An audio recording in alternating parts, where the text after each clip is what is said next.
Bueno, en esta ya última parte de la clase vamos a ver cómo es la evolución estelar de las estrellas de baja masa.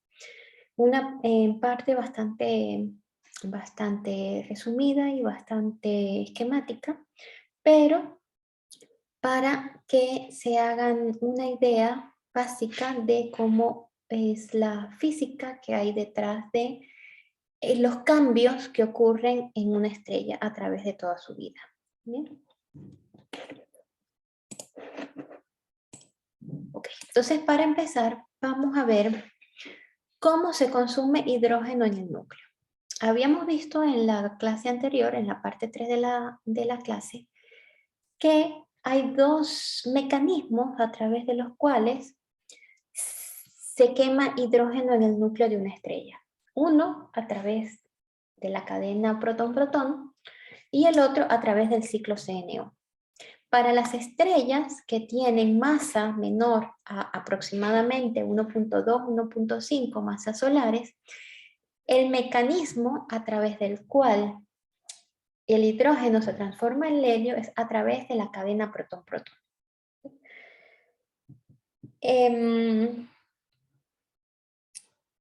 Entonces, vamos a ver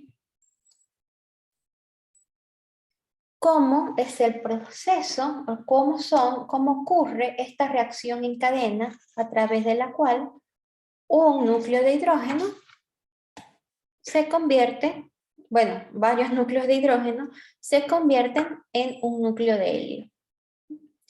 Entonces, la cadena protón-protón sigue el siguiente esquema.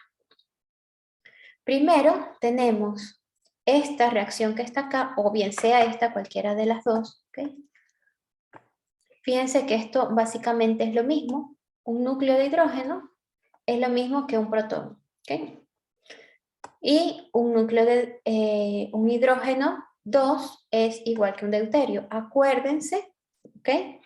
Que en esta nomenclatura que tenemos acá, el número que va en esta posición, es decir, en la esquina superior izquierda, es el número que te indica el número de nucleones que tiene un átomo.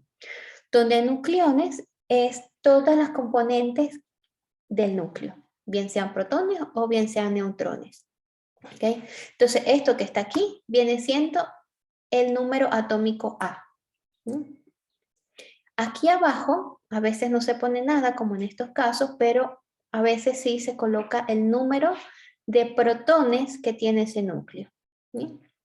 Entonces, da igual si lo escribimos así o si lo escribimos así. ¿Por qué? Porque el núcleo de hidrógeno es simplemente un protón y, y un hidrógeno que tenga dos nucleones, uno de esos nucleones es un protón y el otro nucleón es un neutrón. Y eso es un isótopo, es el primer isótopo estable del hidrógeno, el cual es el deuterio. ¿Okay? Entonces,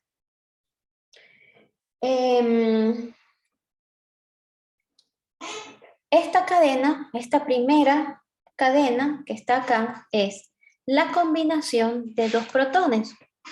Cuando estos dos protones se combinan, existe un decaimiento beta. ¿Okay? El decaimiento beta es la emisión de una partícula, de un electrón o un positrón. ¿Okay? Esto es una partícula beta. Un electrón o un positrón viene siendo una partícula beta. Pero eso sí, el electrón tiene que tener,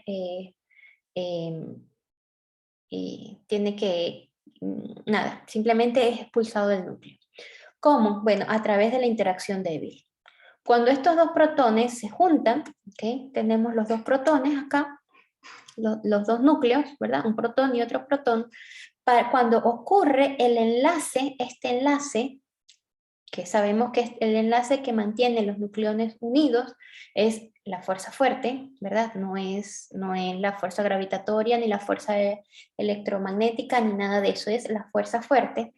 Entonces, cuando ocurre este enlace, uno de estos dos nucleones cambia a través de una interacción débil y cambia su sabor. por así decirlo, un neutrón y un protón, son exactamente la misma partícula, pero su isospin, bueno, no vamos a meternos mucho en esto, pero su sabor, por así decirlo, es o positivo o neutro, ¿bien? Pero es exactamente la misma partícula.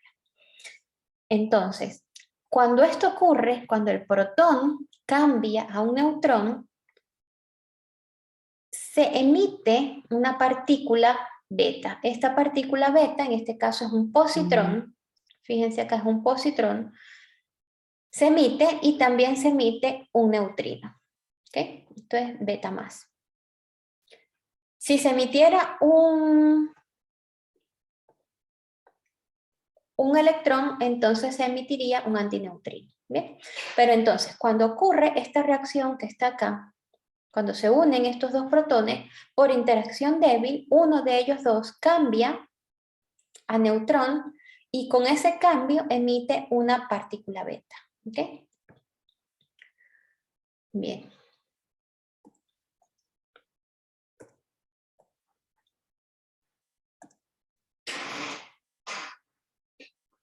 Entonces, de esa forma ya tenemos que dos protones originan a través de o mediante un decaimiento beta, originan un deuterio. Ahora, esta reacción que acabamos de ver es bastante improbable, ¿verdad? Es realmente bastante improbable que tengas dos protones, que esos dos protones choquen y que con ese choque se genere un deuterio. Bueno, un deuterón. El deuterón es el núcleo de deuterio. Sin embargo, dada la cantidad de protones que hay en el núcleo y la densidad que hay, es digamos, algo de deuterio se produce en este tipo de reacciones.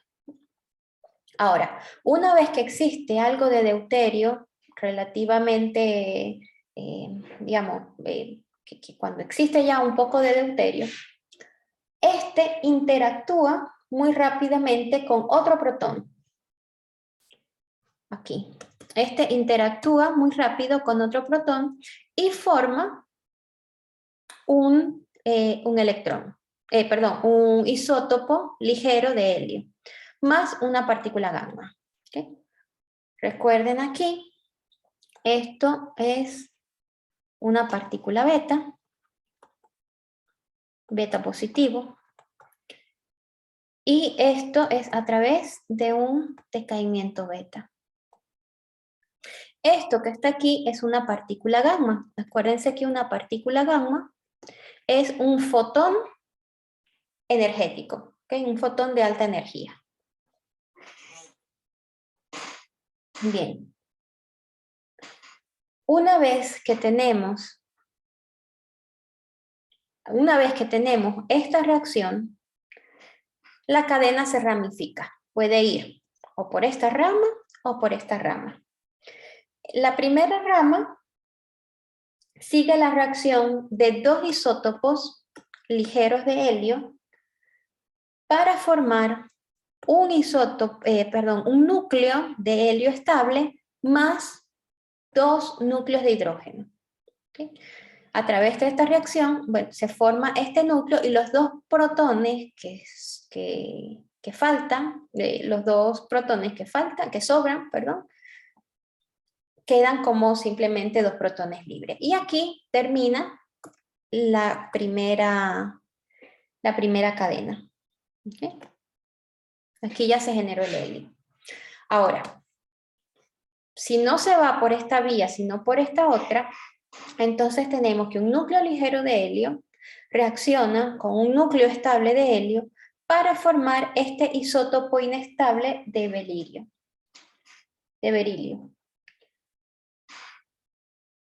Este isótopo y una partícula gamma.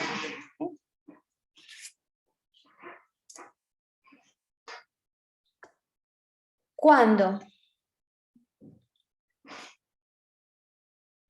Ok.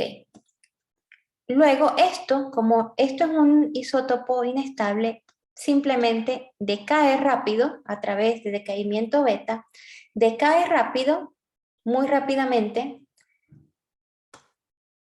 con este litio más un neutrino, y luego este átomo de litio interactúa con un protón o un núcleo de hidrógeno para formar dos núcleos de helio. Y aquí termina la cadena.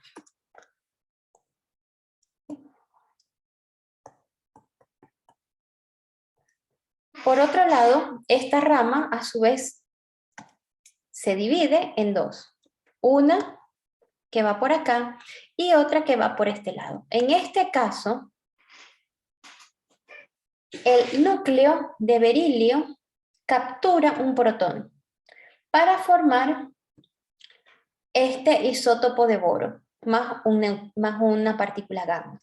Este isótopo de boro es bastante inestable y muy rápidamente decae en este isótopo un poco más estable a partir de también decaimiento beta. ¿Okay? Decaimiento beta más un neutrino. Este átomo que está aquí, este átomo de berilio, también es inestable y rápidamente se rompe en dos, formando los dos núcleos de helio y allí termina la cadena. Entonces, por cualquiera de estas tres vías que están acá, se generan se fusionan hidrógeno para convertir helio. ¿Okay? Estas tres ramas de la cadena operan simultáneamente. ¿Okay? No es que decir en unas estrellas hay una, en otras estrellas hay otra. ¿Okay?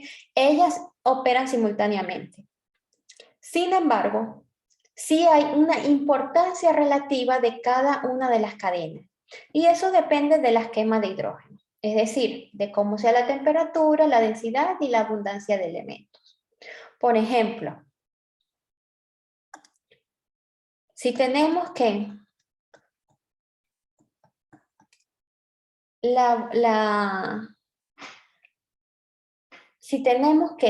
abundancia de hidrógeno es igual a la abundancia de helio, cosa que no ocurre en la realidad, ¿no?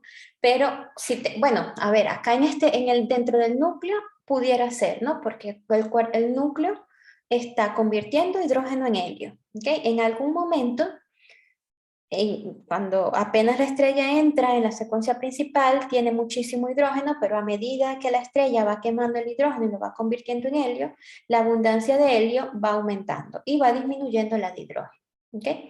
Entonces, en el punto en el que la abundancia de hidrógeno es igual a la abundancia de helio en el núcleo, ¿okay? Esto no son las abundancias que se observan en los espectros, no, es en el núcleo. Okay. Para esta condición, entonces tendríamos que, para la cadena PP1,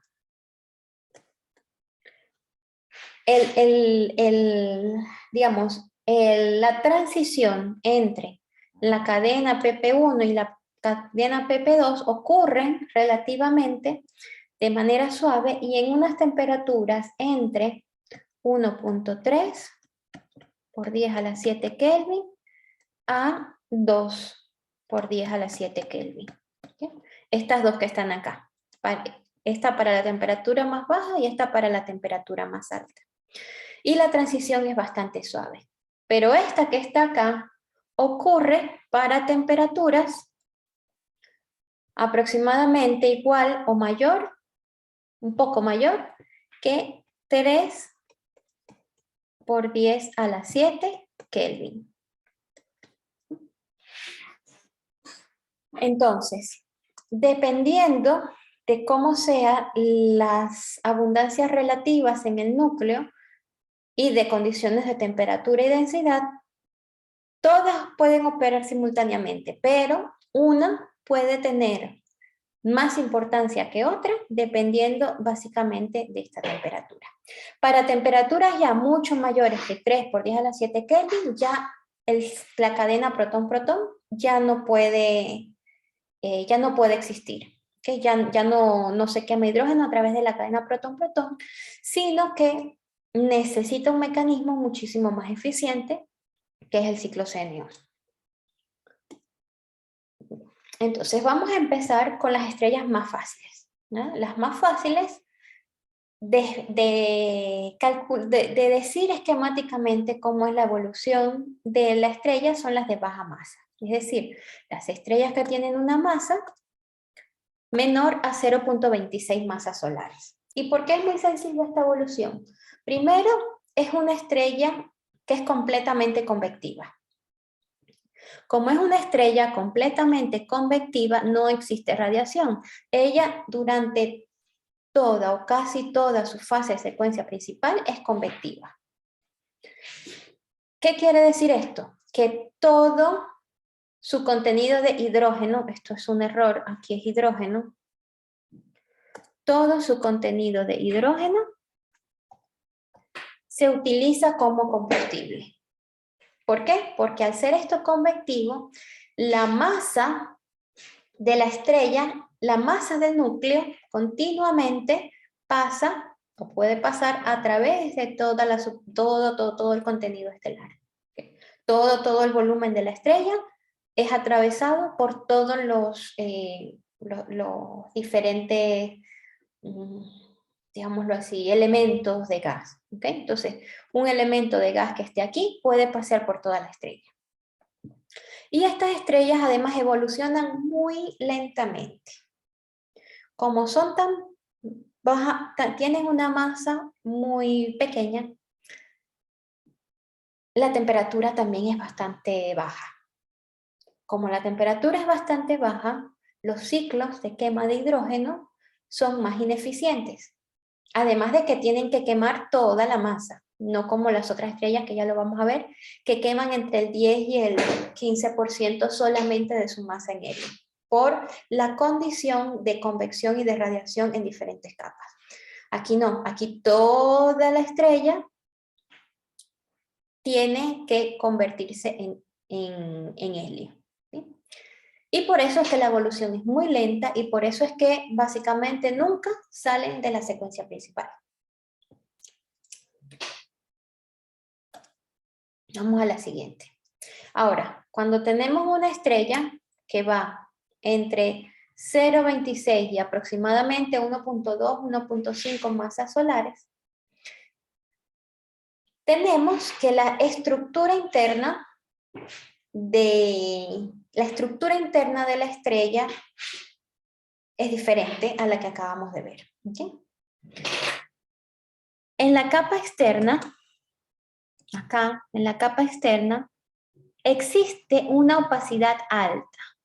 ¿Por qué? Porque hay una baja temperatura. Al haber baja temperatura, los elementos que hay acá se pueden ya empezar a formar, por ejemplo, moléculas, se empiezan a formar otro tipo de elementos, no solamente protones sueltos como los que están acá, sino que empiezan a haber otras moléculas acá que hacen que aumente moléculas o átomos más complejos. En realidad, moléculas no, átomos más complejos. Que hacen que aumente su opacidad. Por lo tanto, como la opacidad aumenta, la energía no puede ser transportada por radiación, sino por convección. Por eso es que la envolvente de las estrellas de baja masa son convectivas por la opacidad. Ahora, el núcleo. El núcleo es radiativo, ¿sí? El núcleo tiene una temperatura más fuerte, ya la opacidad no se genera por la baja temperatura y por la formación de átomos más pesados, sino no hay opacidad. Y tampoco la radiación o el flujo de energía es tan fuerte como para producir convección. Entonces, en el núcleo de la estrella es radiativo. Por lo tanto, no hay mezcla de material en el núcleo y solamente el hidrógeno que existe en el núcleo es el que se consume. Bien, a medida de que la cantidad de hidrógeno disminuye en el núcleo, la estrella se va moviendo hacia arriba en el diagrama HR. Vamos a ver aquí. Entonces, fíjense que si esta línea que está aquí es la edad 0 de la secuencia principal, esta, ¿sí? Esta que está acá hasta aquí. Vamos a ponerle aquí un color, a ver. ¿Listo? Viene siendo la edad 0 de secuencia principal. A medida de que el núcleo se va consumiendo, una estrella que estaba acá, no hace directamente así, ¿okay? No va directamente a la rama de las subgigantes, no, sino que a medida de que tiene menos hidrógeno o más helio en el núcleo, la estrella hace este recorrido. No por encima de la secuencia principal de edad 0, sino un poquito de forma asintótica. Entonces, esta fase de secuencia principal es bastante lenta en estrellas de baja masa y dura hasta que se consume el hidrógeno en el núcleo. Aproximadamente hasta un 25% del hidrógeno se puede consumir como fusión nuclear. ¿Cuál es el tiempo, la escala de tiempo que determina la secuencia principal? Pues la escala de tiempo nuclear. ¿Sí? ¿Por qué? Porque en toda esta etapa de secuencia principal, la estrella está en equilibrio hidrodinámico y en equilibrio térmico.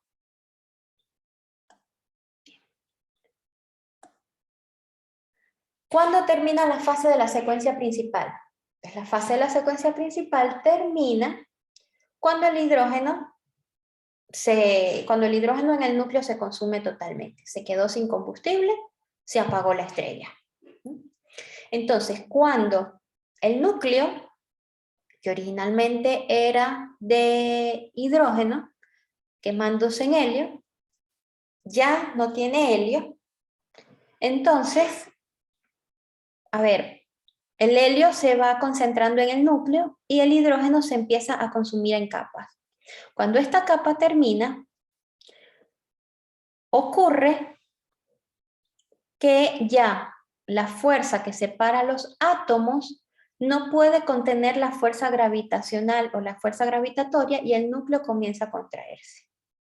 Es decir, llega un punto en donde los átomos de helio ya no pueden contener la fuerza gravitatoria.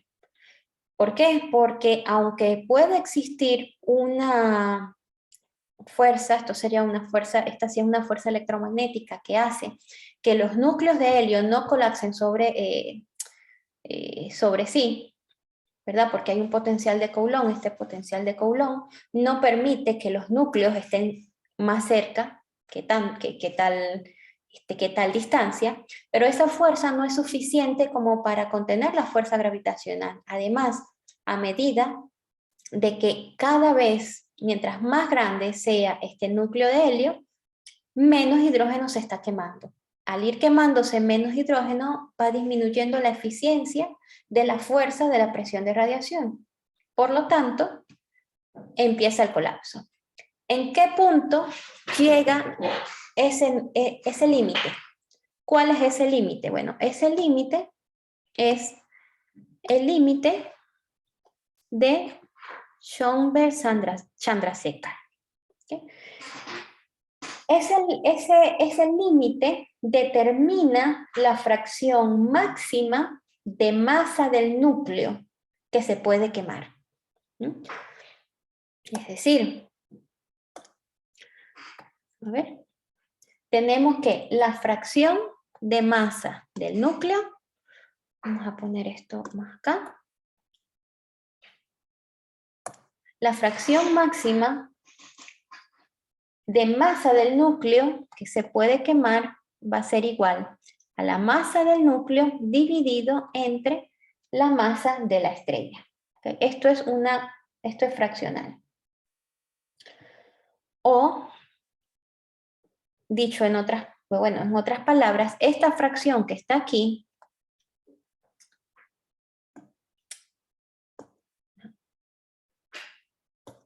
esta fracción, a ver qué pasa acá.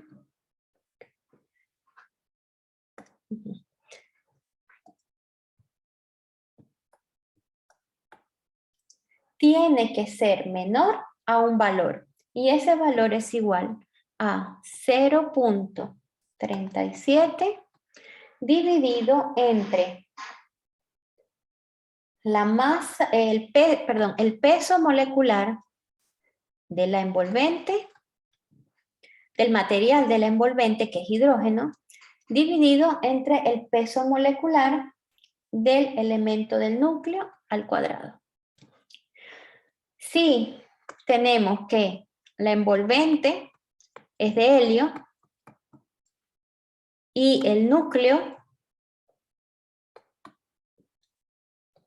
es de hidrógeno, entonces tendríamos que este cociente que está aquí tiene que ser aproximadamente igual, es decir, esta fracción de masas tienen que ser aproximadamente menor a 0.10. Es decir, solamente el 10% de la masa de la estrella se quema en el núcleo. ¿Sí?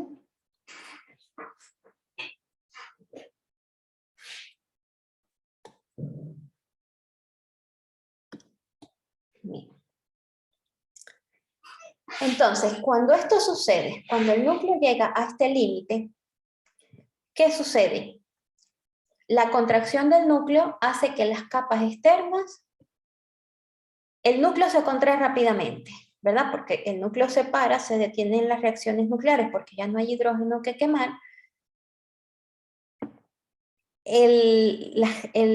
Las capas estas de núcleo caen, literalmente caen, pero la envolvente se expande y la temperatura efectiva disminuye. ¿Sí? A este estado evolutivo es lo que se llama la rama de las subgigantes. La rama de las subgigantes está marcada en este diagrama como esta parte que está acá. ¿Okay? Fíjate que el núcleo cae, el núcleo cae, pero las capas externas se expanden. No es que se expanden y explotan como una supernova, no. Simplemente que el núcleo se va rápidamente, pero mucho más rápido que la capa convectiva. La capa convectiva, la envolvente convectiva, tiene una reacción térmica diferente que el núcleo radiativo. Entonces, el núcleo radiativo se contrae rápidamente, pero la envolvente no. Por eso es que esto es una zona, es casi horizontal en el diagrama HR. Esto es luminosidad. ¿Bien? Y esto es temperatura. La temperatura cae, fíjense que la temperatura cae, es más fría. ¿Por qué? Porque la estrella se apagó. Pero la envolvente ligeramente se expande. No es que se expande mucho, ligeramente.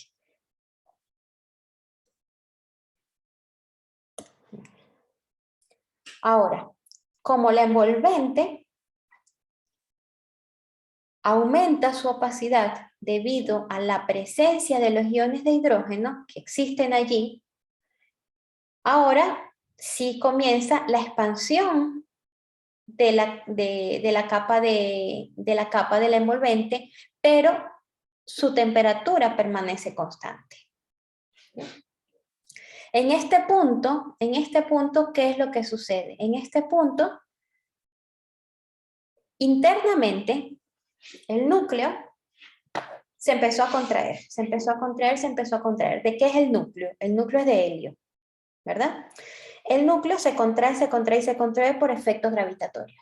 Llega un punto en donde el núcleo se contrae tanto, se empieza a contraer, que empieza a degenerarse el helio. ¿Qué quiere decir un estado degenerado? El estado degenerado del helio quiere decir que básicamente son núcleos de helio que están nadando en un mar de hidrógeno, en un mar de electrones. Entonces, las capas externas se van expandiendo mientras que el núcleo se va contrayendo y se va contrayendo y se va contrayendo.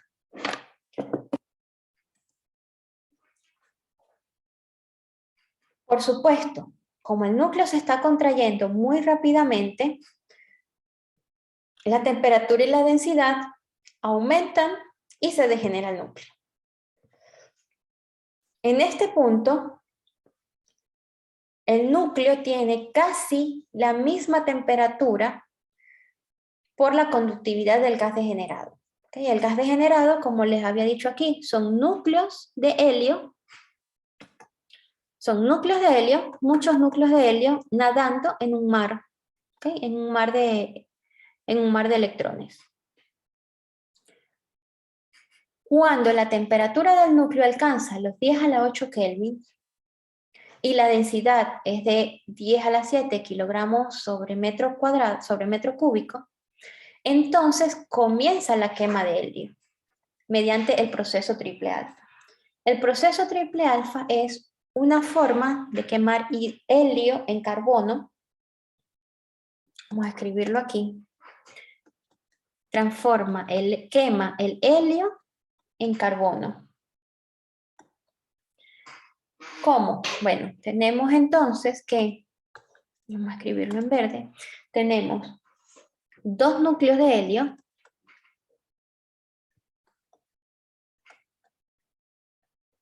interactúan para formar un isótopo inestable de berilio 8. Esto es así y es así. Acuérdense. Esto que está aquí, como es inestable, él inmediatamente decae e interactúa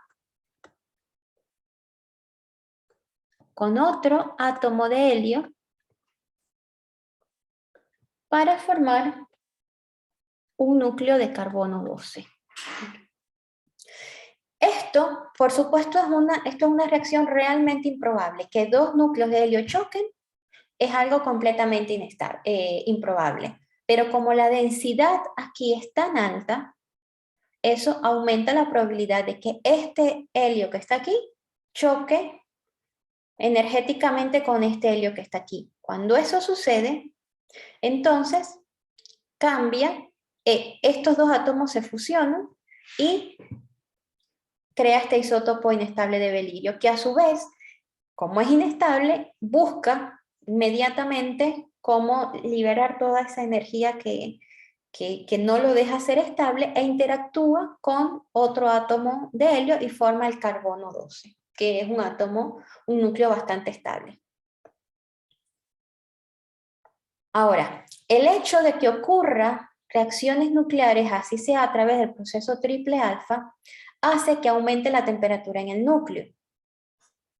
Pero estamos hablando de gas degenerado, ya no estamos hablando de gas ideal. ¿Qué quiere decir este gas degenerado?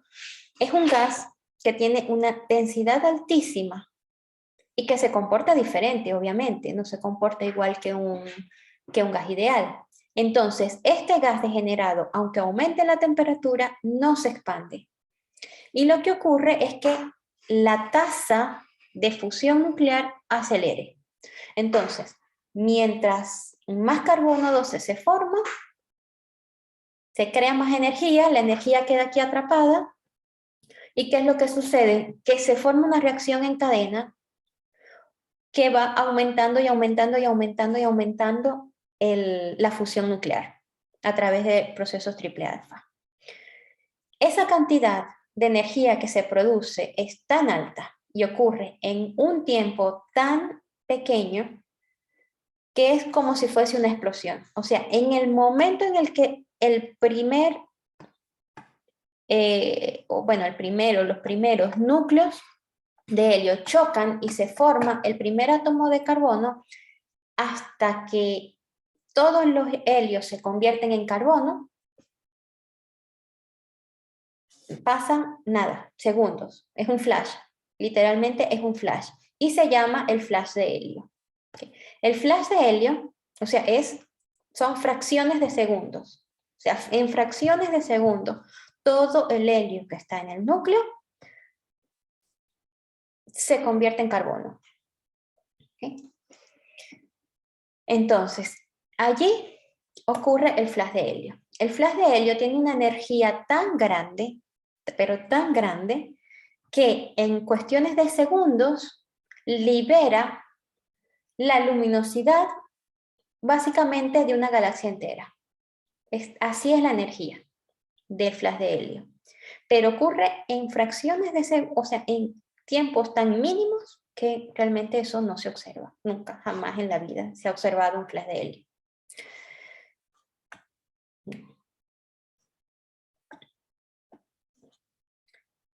Entonces, ¿qué es lo que sucede?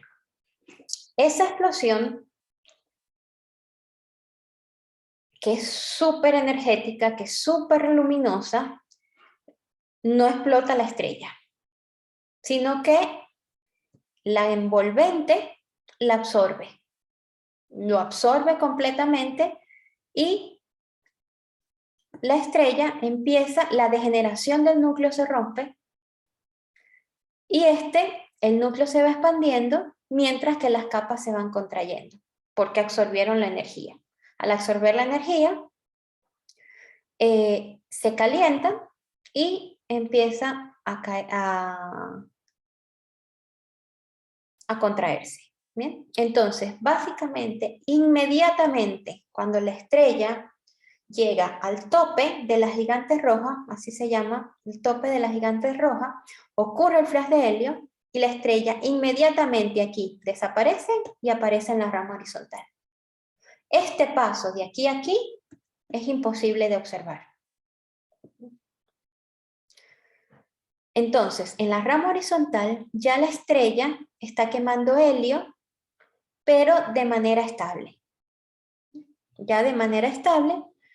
Y la estructura interna de la estrella en esta fase consiste en un núcleo donde se está fusionando helio para crear carbono, el cual está rodeado de una capa de hidrógeno que está fusionándose para crear helio.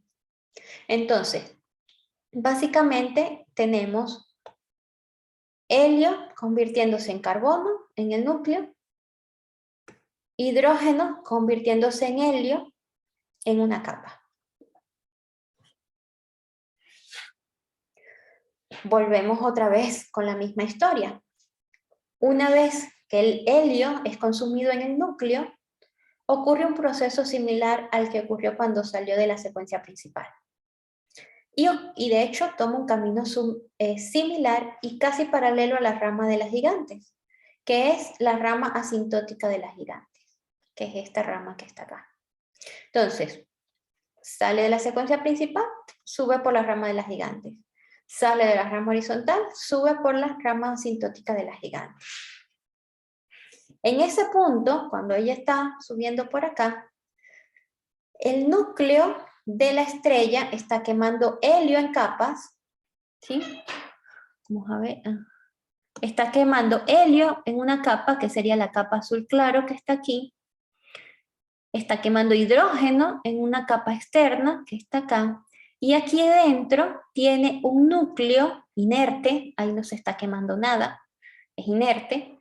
Es un núcleo de carbono y oxígeno. Más carbono que oxígeno, eso dependiendo de la masa de la estrella.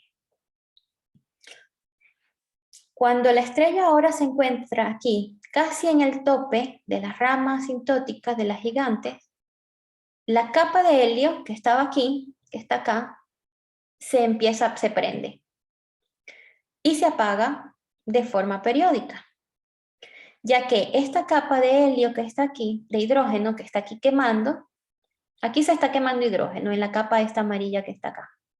Se quema hidrógeno en helio. Ese helio se va para la capa celeste que está aquí, que es la capa de quema de helio. Cuando hay suficiente helio en la capa celeste, se prende la capa. Se acabó el helio, se apaga la capa. Este hidrógeno que está aquí sigue echando helio hacia abajo, vuelve a haber una cantidad de helio normal, suficiente, perdón, para que se prenda, se vuelve a prender el helio, a lo que se acabe, se apaga. El producto, las cenizas del helio es el carbono. Entonces, de aquí se crea helio, pasa para la celeste, en la celeste se crea carbono y oxígeno dependiendo de la masa y sigue yendo al núcleo. Estas capas de helio que se prenden y apagan, sucede de forma casi periódica. Y es un proceso que se conoce como la fase AGB de pulsos térmicos. ¿Okay? Thermal Pulsing Asymptotic Giant Branch.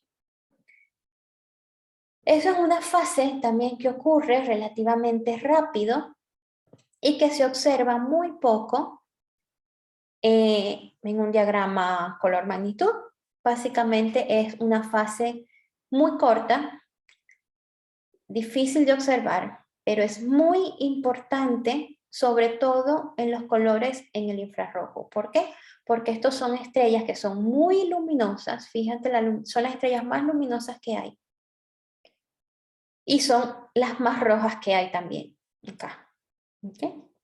Entonces, como son las más luminosas y las más rojas, entonces son muy importantes. Ups.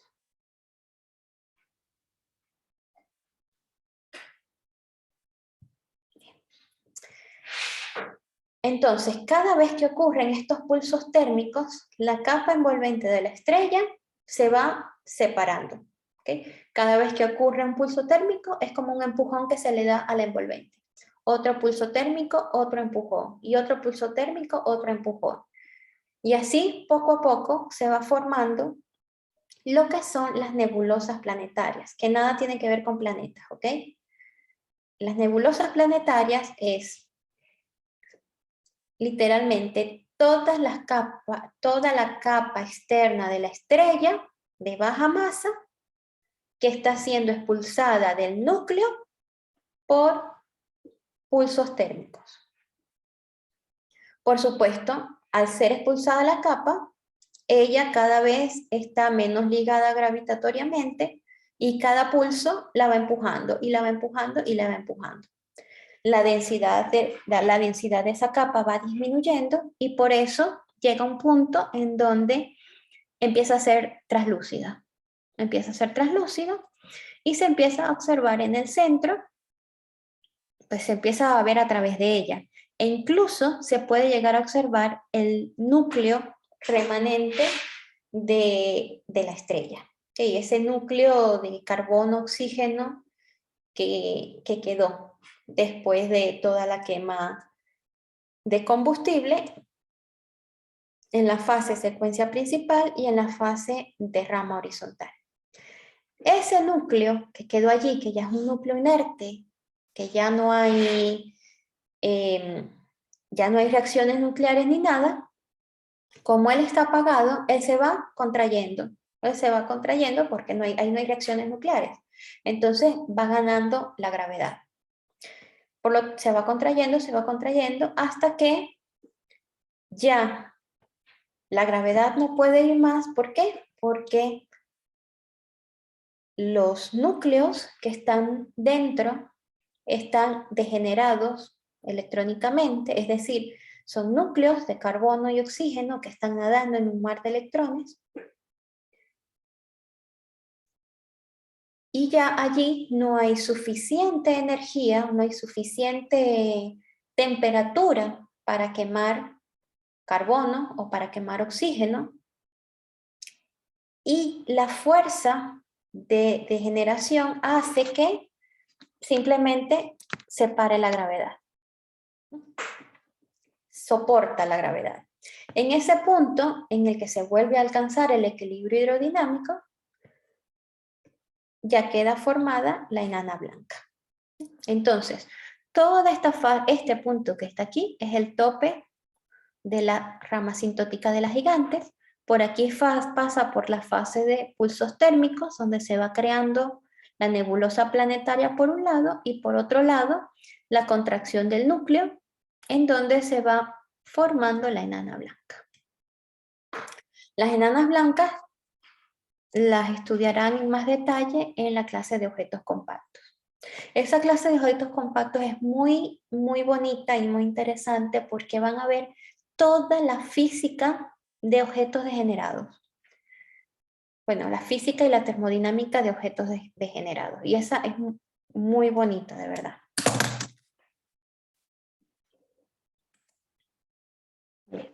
Entonces, en resumen, esto es simplemente una lámina de resumen. Estrella de baja masa, sale de la secuencia principal. Acá están los tiempos que tarda aproximadamente una estrella como el Sol en cada fase. ¿Okay? Fíjense en las fases en las que está. Una estrella como el Sol pasa alrededor de 9 gigaños en la secuencia principal. Luego, en la rama de las gigantes rojas, aproximadamente 1 gigaño. Luego, acá en la, bueno, aquí dice las gigantes amarillas, pero en realidad es la rama horizontal. Fíjense que es mucho más rápida, ¿no? Apenas 100 millones de años. Luego, en la fase de nebulosa planetaria, en esta fase de aquí, miren lo rápido que es comparado con esto y con esto. Apenas 10.000 años, 10.000 años. Encontrar una estrella en esta fase es realmente raro, ¿no? Y luego, ya aquí queda como enana blanca y simplemente luego de enana blanca, ella sola se va enfriando, poco a poco se va enfriando hasta el fin del universo. Ahora, ¿qué pasa con sus hermanas más gordas y más grandes? Las estrellas masivas. ¿Cómo se consume núcleo cómo se consume hidrógeno en el núcleo de las estrellas masivas? Es decir, estrellas mayor aproximadamente 2 masas solares. Para este tipo de estrellas, la cadena protón-protón no es eficiente. Primero, por las temperaturas. Una estrella mucho más masiva es más caliente. Por lo tanto, ya a estas temperaturas, el hidrógeno no se puede consumir a través de la cadena protón-protón, sino a través del ciclo CNO. Entonces, algo importante del ciclo CNO es que se utilizan núcleos de carbono, de nitrógeno y de oxígeno como catalizadores en el proceso. Algo importante aquí es que, bueno, ustedes dirán, pero ¿cómo que carbono, nitrógeno y oxígeno si estamos hablando de estrellas en la secuencia principal? Sí, pero hay que entender que siempre hay un pequeño, muy pequeño porcentaje de la composición inicial de cualquier estrella que no es ni hidrógeno, que no es hidrógeno. ¿Okay? ¿Por qué? Cuando una estrella muere, o por ejemplo, el ejemplo que vimos hace rato de la nebulosa planetaria. ¿Qué es la nebulosa planetaria? Pues las capas de la estrella, las capas externas de la estrella. Esas capas externas de la estrella se devuelven al medio interestelar. ¿Qué es una supernova? La explosión de una estrella, que bien puede ser el estado final de una estrella de alta masa o bien puede ser consecuencia de la evolución distorsionada, por así decirlo, cuando se tiene una compañera binaria, y eso hace que se inyecte al medio interestelar material que ya ha sido preprocesado, por así decirlo. Cuando una estrella se forma de esa nube que ya está previamente enriquecida con otros elementos, entonces la composición inicial de la estrella cuando entra a la secuencia principal no es hidrógeno puro, es hidrógeno en el porcentaje más alto, por supuesto, es helio, es carbono, es nitrógeno, es oxígeno, es litio, es berilio, es otros elementos, hasta hierro. ¿No? Entonces, tenemos una historia de formación y creación de estrellas de la edad del universo, así que se puede decir que para cualquier estrella siempre hay un porcentaje muy pequeño en su composición inicial de carbono, de nitrógeno y de oxígeno. ¿Okay? Entonces, estos núcleos que están aquí inducen una cadena de reacciones que transforman el hidrógeno en helio, actuando ellos como catalizador. Y estos a la vez se crean y se destruyen en forma cíclica a través de ese proceso que está allí. Todo ese proceso es llamado el ciclo CNO. Entonces, el ciclo CNO es un ciclo que también se ramifica o puede agarrar esta rama de acá, ¿sí? Puede agarrar esta rama de aquí, ¿okay? Hasta formar este helio, o puede agarrar esta rama de aquí hasta formar este helio que está acá. Esta cadena es más corta que esta. Entonces, al principio, ¿qué tenemos? Tenemos esta reacción. Un núcleo de carbono reacciona con un hidrógeno, digamos, por esta rama 1. Vamos a llamar a esta rama 2. Entonces vamos a empezar por la rama 2, que es más larga. Entonces tenemos un núcleo de carbono que interactúa con un protón. Esa interacción crean, fíjense acá, crean un núcleo de nitrógeno que se creó aquí en esta reacción, más una partícula gamma. Luego este nitrógeno reacciona con un isótopo de carbono, o bueno, mejor dicho, esto no reacciona, esto es un decaimiento beta. ¿Okay? Este nitrógeno, este isótopo que está aquí es un isótopo inestable, decae a través del decaimiento beta en un carbono también inestable, un positrón y un neutrino. Luego, este isótopo interactúa con un protón y crea un núcleo de nitrógeno más una partícula gamma. Luego, este nitrógeno interactúa con una partícula o con un protón o un núcleo de hidrógeno para formar el oxígeno 15, más una partícula gamma. Luego, este oxígeno decae a través del decaimiento beta en este nitrógeno 15 otra vez, y luego ese nitrógeno 15 se libera o interactúa con un protón, para formar núcleos de helio. Y por esta rama tenemos algo parecido, pero con menos pasos. El oxígeno con el hidrógeno forma núcleo de fósforo. Este núcleo de fósforo decae a través de decaimiento beta, liberando un positrón y un neutrino y creando una partícula de oxígeno. Este oxígeno interactúa con un hidrógeno formando el nitrógeno 4 más helio. Y este es el producto final y este es el producto final de acá. Entonces, ese es básicamente el ciclo CNO. El ciclo CNO igual ocurre simultáneamente e igual también es dependiente de la temperatura y por lo tanto de la masa de la estrella. Ahora, para una estrella masiva, es decir, de masa mayor a 2 masas solares, la evolución dentro de la secuencia principal es similar. Es básicamente similar. Tenemos una estrella básicamente compuesta de hidrógeno. Ese hidrógeno se va consumiendo. La diferencia es que esto es a través del ciclo CNO y va transformando hidrógeno en helio.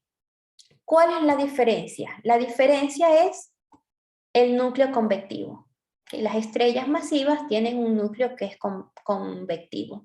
La consecuencia de esto es el mezclado de material en el interior de la estrella. ¿Sí?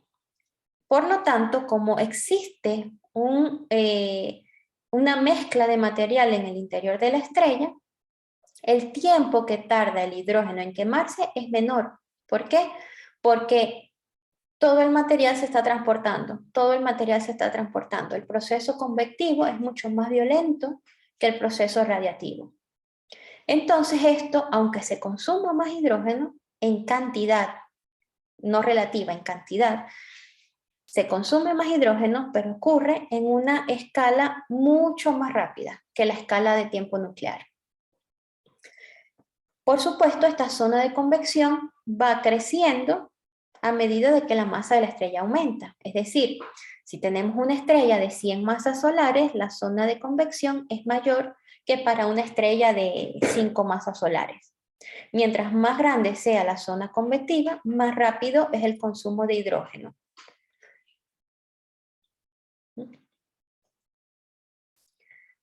Bien. Ahora, cuando la estrella sale de la secuencia principal, ahí la evolución sí es que es completamente diferente a una estrella de baja masa. No quema hidrógeno y helio en capas, sino que toda la estrella por completo participa en una quema conjunta esto se dice en capas. ¿Sí? Y eso sucede en escala de tiempo térmica.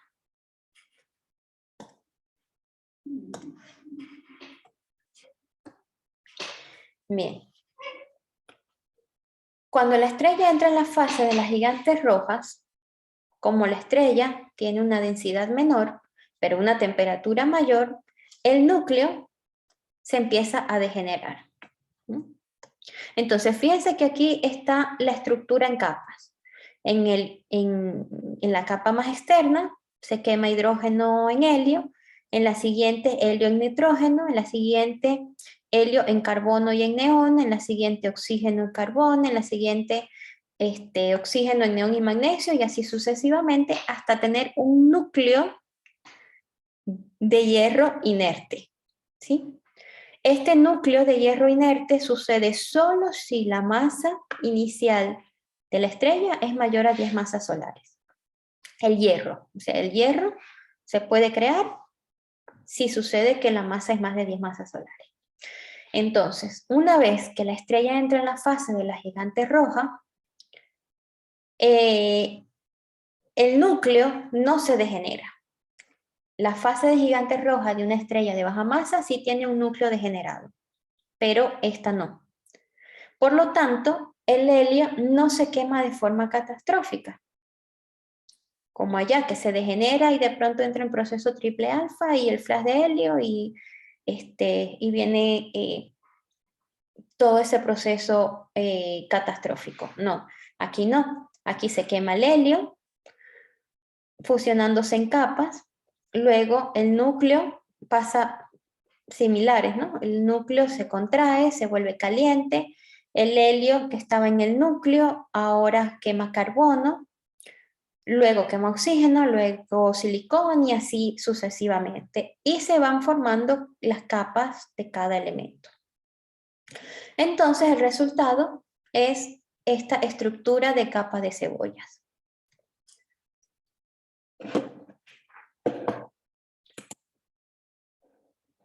Bien. Cuando ya la estrella ha agotado todas sus fuentes de energía nuclear en el centro de la estrella y en todas las capas, se empiezan, en el centro de la estrella no hay combustible, ¿verdad? Pero se queda quemando combustible en las capas. Sin embargo, eso no es un estado estable para la estrella. La estrella no puede tener fusión nuclear en capas de diferentes elementos mientras el núcleo se apagó. ¿Okay? Eso no puede existir, porque al apagarse el núcleo, las capas de arriba se empiezan a desequilibrar y ocurre el colapso. Este colapso ocurre en escala de tiempo dinámica. Es decir, toma fracciones de segundos, igual que el flash de helio, esos son fracciones de segundos. Entonces, en fracciones de segundos, al apagarse la fuente de energía en el núcleo, las capas externas empiezan a caer en caída libre. Pero primero una, luego otra y luego otra, aumentando la temperatura. Aumentando la temperatura. Al aumentar la temperatura, el material que queda remanente, el combustible que queda, se quema, pero abruptamente generando una explosión. Esa explosión ocurre en segundos. En esos pocos segundos, todas las capas externas que explotan generan lo que conocemos como una supernova. Una supernova, hay varios tipos de supernova, eso probablemente lo vean en otra clase, pero las supernovas que originan a partir de la evolución de estrellas masivas son las supernovas tipo 1b. Eso pasa con las capas externas. Ahora, ¿qué pasa en el núcleo? El núcleo se contrae, se contrae, se contrae hasta formar o una estrella de neutrones o un agujero negro dependiendo de su masa inicial. Las fuerzas de degeneración que hacen que una estrella se detenga en una enana blanca, en una estrella de neutrones o que colapse hasta un agujero negro, eso lo irán a ver con más detalle en la clase de objetos compactos. Entonces, resumiendo de forma esquemática, ¿cómo se forma una estrella? De una nebulosa, o mejor dicho, de una nube molecular de gas que empieza a colapsar por las fuerzas gravitacionales, empieza a formar cada vez regiones más densas. Mientras más densas sean, la gravedad actúa más intensamente y va formando lo que son las protoestrellas. Luego de que la protoestrella tiene la densidad suficiente y la temperatura suficiente para empezar la quema de hidrógeno, entra en la secuencia principal. Una vez que la estrella entra en la secuencia principal, está quemando hidrógeno en su núcleo. Cuando el combustible se acaba, ella pasa a la fase de gigante roja. Por supuesto, depende de la masa inicial de la estrella en la secuencia principal. Si la estrella pasa a la fase de las subgigantes, luego gigante roja, rama horizontal, rama asintótica, TPAGB, nebulosa planetaria y enana blanca. En este caso tenemos estrellas masivas. Entonces, como tenemos estrellas masivas, simplemente pasa de secuencia principal, empieza la quema de elementos en capas, pasa a la fase de gigante roja y rápidamente a lo que se acaba el último elemento en el núcleo, la vida de las estrellas gigantes termina de forma catastrófica. El núcleo se contrae y lo único que lo detiene es una fuerza de degeneración. En el caso de las estrellas de neutrones, la degeneración es la propia fuerza fuerte la que detiene esto. Y en el caso en donde la masa es tan grande que ni siquiera eso lo pueden detener, los mismos neutrones colapsan sobre sí y crean el agujero negro. Mientras que las capas externas simplemente explotan como una supernova. Bueno, aquí llegamos al final de la clase. Antes de terminar, vamos a repasar, a recordarles algunas indicaciones sobre la tarea. La tarea va a ser una parte de preguntas conceptuales que simplemente se responden con sus propias palabras, ahí no hay que hacer cálculos, ni números, ni nada. Y hay otra parte en donde sí hay ejercicios que resolver. Una cosa importante es la fecha de entrega de las tareas. Otra cosa importante es la presentación de la tarea. Es decir, cómo es el desarrollo, de la parte de los ejercicios y de la parte teórica también, cómo es la ortografía, cómo es la redacción, o sea, qué tanto, digamos, qué tanto, por así decirlo, qué tanto amor le ponen a resolver la tarea. El formato de entrega será preferiblemente en látex. Por favor, si no tienen los recursos para hacerlo, comuníquense conmigo y ahí resolvemos. Pero yo, sinceramente, prefiero que la hagan en látex porque además ustedes tienen que aprender a usarlo, así que no tienen escapatoria. No tienen que instalar nada, pueden utilizar Overleaf. Overleaf es un entorno látex que pueden utilizar en línea. Pueden abrir una cuenta en esta página que está aquí. Por supuesto, en el video no le pueden dar clic, pero como les voy a pasar también el PDF de la presentación, en el PDF sí le pueden dar clic a todos los enlaces y los lleva directo a, los lleva directo. Allí, si lo hacen por Overleaf, pueden crear una cuenta e incluso pueden hacerme la invitación. Así yo puedo corregirles directamente sobre el mismo documento látex. De nuevo, les vuelvo a recordar, al inicio en la primera presentación les dejé los datos de contacto para que se puedan comunicar conmigo si así lo quieren. Y bueno, en el PDF de la tarea, ahí les dejaré más instrucciones. Bueno, espero que aprovechen la clase, espero que les deseo mucho éxito en esta materia y en la carrera. Y saben que pueden comunicarse conmigo en cualquier momento. Nos vemos entonces para nuestra siguiente clase, que ya será la última del curso. Hasta luego.